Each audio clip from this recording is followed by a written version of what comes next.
Wherever you live, chances are the healthcare system is in crisis. In the United States, the crisis of healthcare is well known, as people increasingly cannot afford their private health insurance. Here in Canada, the crisis of healthcare is due to underfunding by federal and provincial governments. And we have reached a point now where we are seeing our healthcare system in a province like where I live in Ontario starting to collapse.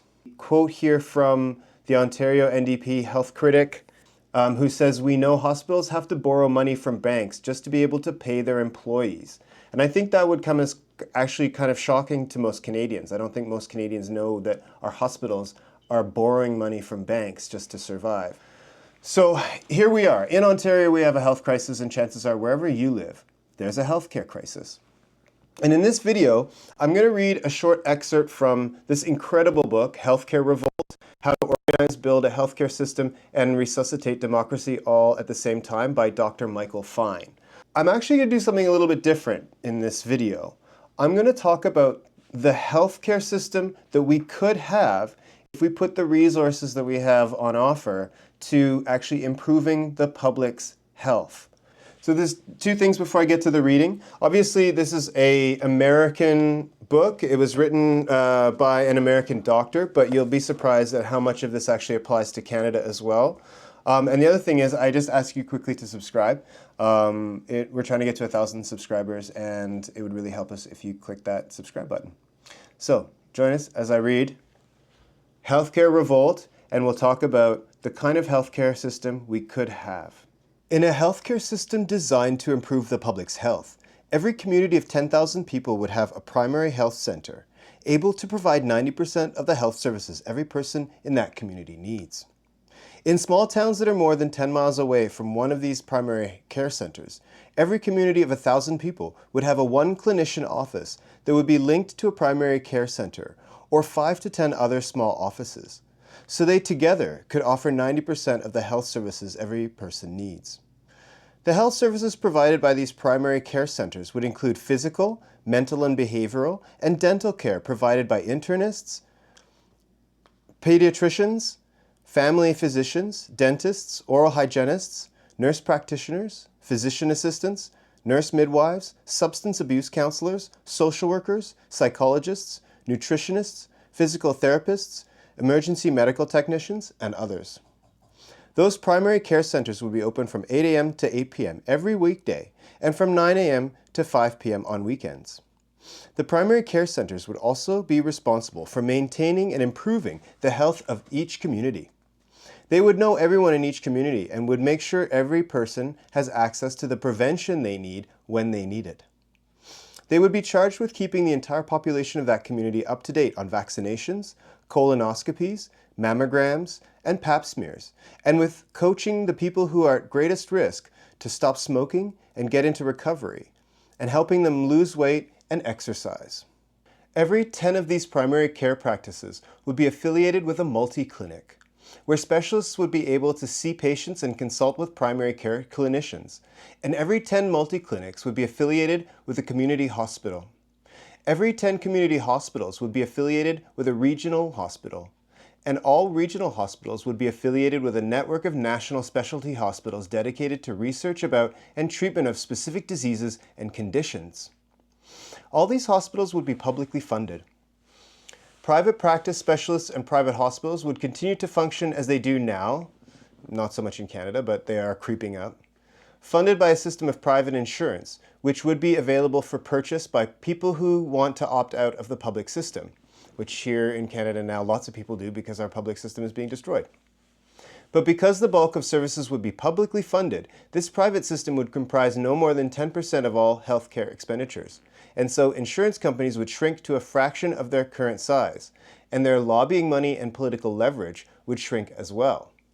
The private and public systems could exist in a dynamic balance, each providing competition for the other. That competition might provide people with a choice, and might drive each system to continuously improve. If we had a real healthcare system like that, we'd spend less. We'd need to accommodate the massive unemployment of mid-level bureaucrats and administrators, all of who are employed now only because the market that we have is so wasteful. And that is definitely true in Canada. So they could all go to work installing solar collectors on roofs, growing food locally, building safe and affordable housing, running public transportation, building libraries, running community centers, and teaching our kids, all of which could be done with 1/3 of the current healthcare spending. What would it be like to use a primary care center? First, you could choose your own doctor and dentist from the 20 or so clinicians who would work at each primary care center. For routine care, scheduled physical examinations, follow-up visits, dental cleanings, and the like, the primary care center would function much like most medical and dental offices do today. Only the center would be close to your house and more likely to provide open hours that reflect your needs. A larger staff means that the center's professionals can flex hours and each provide services at times primary care and dental practices are not now usually open. The clinicians are likely to know you, your family, and your neighbors, because most of those people will also use the center and will be aware of what's available in your community. X-rays, labs, medications, counseling, substance use disorder treatment, recovery support, and occupational and physical therapy would all be available at the center, which would make your visits exceptionally efficient. If you're sick, the center will be able to see you that day, and all you will need to do is walk in, rather than spend time waiting for an appointment. Most of the time, you'll be seen by your own doctor, but sometimes you'll see one of your doctor's associates, who will tell your doctor about the visit. If you turn out to be sick enough to need the hospital, an ambulance staffed by center personnel will take you there.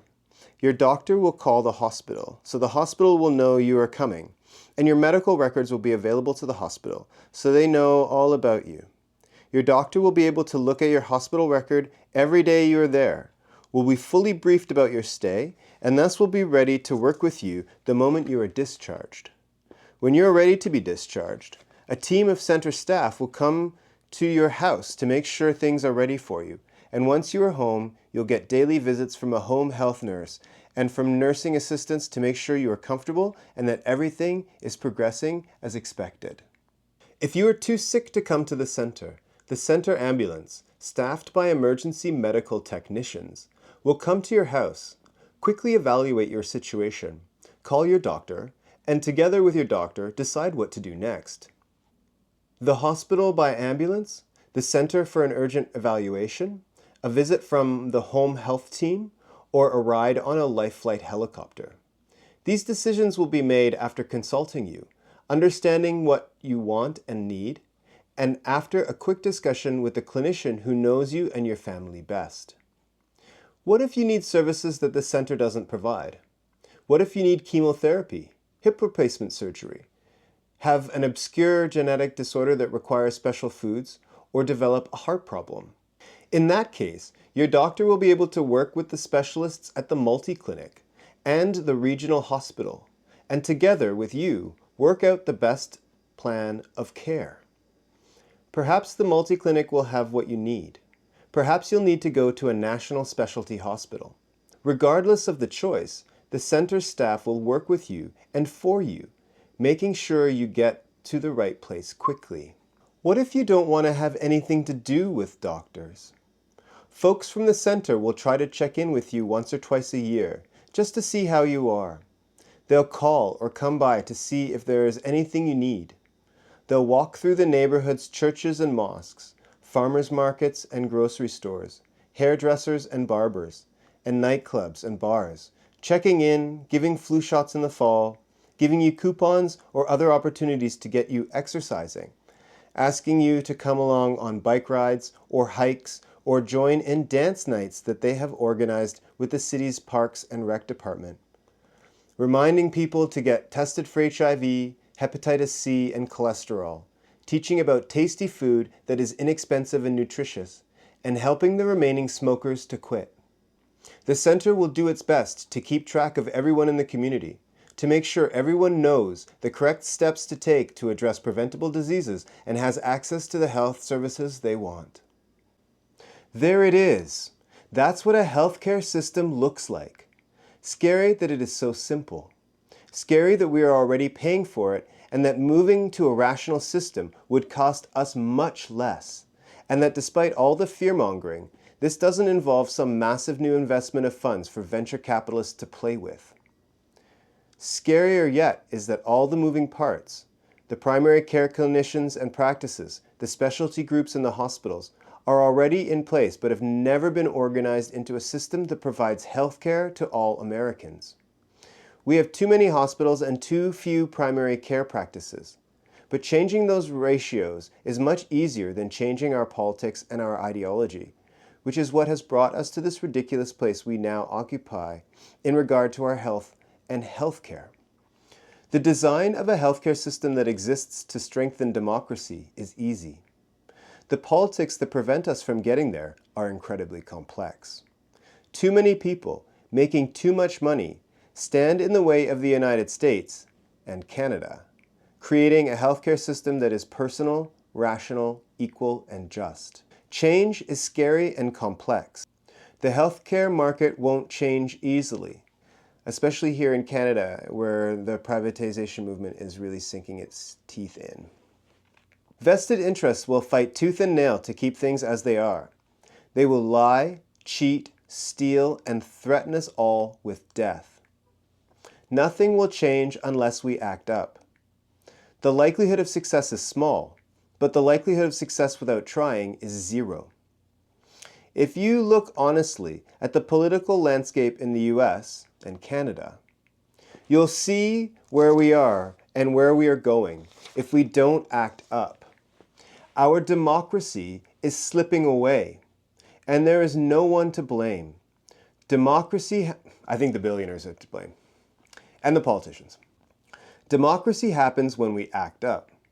That's what democracy is. And a political revolution in healthcare is both democracy in action and exactly how we can bring democracy back to life. It's not just in the United States where democracy is slipping. I think it's pretty clear when you look at how Doug Ford has run roughshod over public services and healthcare spending here in Canada, in Ontario. It's clear that we are not seeing a representative democracy. We're seeing a neoliberal government implementing policies that are designed to make profit and to immiserate the people to the point where they'll have to rely on, the services of privatized businesses and the likes of which we're already starting to see crack in the United States. We can't afford to go down that road here in Canada, and I despair at the lack of initiative and fight back that should exist to defend and expand our healthcare system. I wish I had a sweeter and a more uplifting way to end this video. A couple years ago I was employed at the Ottawa Hospital, and I have a lot more to say about it, and I would love to talk with Dr. Michael Fine about his incredible book. But I think I'm going to stop it there. I'm not sure what to make of the possibility of following in the path that Dr. Fine outlines here, but I wanted to make this video to shine the light down that path, and I hope that you've appreciated the glimpse. Thanks for watching, and ciao for now.